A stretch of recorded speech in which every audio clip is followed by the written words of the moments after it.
చంద్రబాబు రఘురామకృష్ణరాజు రాజకీయ కక్ష సాధింపు చర్యలో భాగంగానే వైఎస్ జగన్పై కేసు పెట్టారని మాజీ మంత్రి అంబటి రాంబాబు విమర్శించారు. అధికారం ఉందని పోలీసులపై ఒత్తిడి తెచ్చి కేసు పెట్టించారని ఆరోపించారు. రఘురామ ఫిర్యాదుతో పోలీసులు కేసు నమోదు చేయడం అప్రజాస్వామిక చర్య అని అంబటి అన్నారు. తప్పుడు కేసులతో జగన్ను భయపెట్టలేరని చెప్పారు. 3 ఏళ్ల క్రితం నాటి వ్యవహారంపై ఇప్పుడు కేసు పెట్టడం అయిపోయిన పెళ్లికి బాజాలూదినట్లుగా ఉందన్నారు.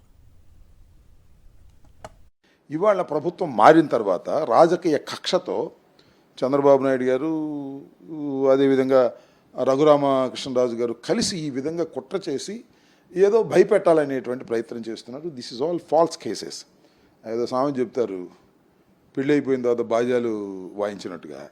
సుప్రీంకోర్టు దాకా వెళ్ళి అక్కడ వీగిపోయినటువంటి కేసుని మళ్ళా ఇక్కడ వాళ్ళ పొలిటికల్ ఇన్ఫ్లుయెన్స్ ఉపయోగించి ఇవాళ చంద్రబాబు నాయుడు గారు ముఖ్యమంత్రి అయ్యారు కాబట్టి ఈ పట్టాపురం పోలీస్ స్టేషన్లో ఆయన కంప్లైంట్ ఇచ్చినట్టు, దాన్ని మళ్ళీ రిజిస్టర్ చేసినట్టు, దాని మీద ఏదో చేస్తున్నారు. నగరంపాలెం పోలీస్ స్టేషన్ కూడా నగరంపాలెం పోలీస్ స్టేషన్లో ఇచ్చినట్టు, అదేమో రిజిస్టర్ చేసినట్టు, దాని మీద యాక్షన్ తీసుకోబోతున్నట్టు చెబుతూ దిస్ ఆర్ ఆల్ ఫాల్స్. ఇవి చట్టానికి విరుద్ధంగా జరుగుతున్నటువంటి అంశాలు.